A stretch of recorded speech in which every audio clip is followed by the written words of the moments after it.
Ano po masasabi?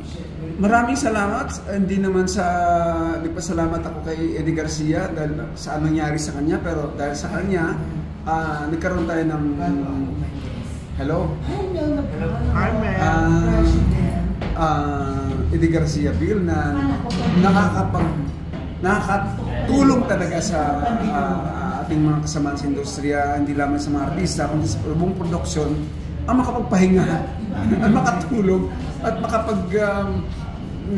medyo malusog pa na buhay sa mga susunod ng mga proyekto. Kasi noon wala talaga, sunugan talaga baga at so maraming salamat. Hindi man siya, hindi lahat perfecto sa kanilang kasi ang paggawa ng pelikula o television, minsan organic talaga na nasa malapit na lang, kailangan tapusin, konti na lang. So, naghahabol.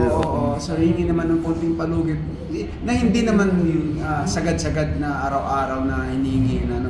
Pero itong masasabi ko sa Batang Quiapo talaga, strict ang Eddie Garcia Bill na pinapatupad.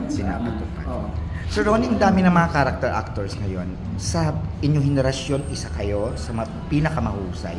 Sa henerasyon ngayon, sino po yung nakikitaan ninyo na mahusay na character actor? Mga Opo. Marami mga na mahal nila ang kanilang craft. So interesado silang ipagyayabong yung kanilang pagganap. Gusto pa nilang palawakin pa. Marami mga batang. Can you name? Nakasama mo, nakita mo. Oo, na nakasama mo. Itong aking kasama si yung I don't want to call him Nog si the brother of Coco. Si Ronaldo. Si kapatid niya. Nasino? Ron ba? Si Ron.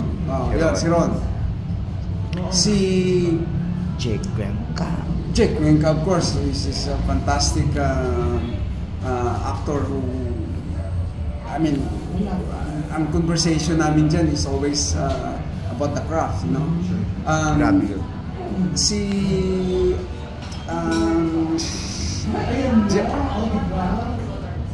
yung artista sa I'll get the name.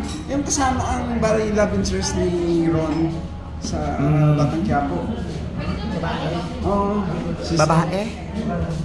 May nakita ko ngayon. Sige po, bulong nyo na lang sa Ron. Okay.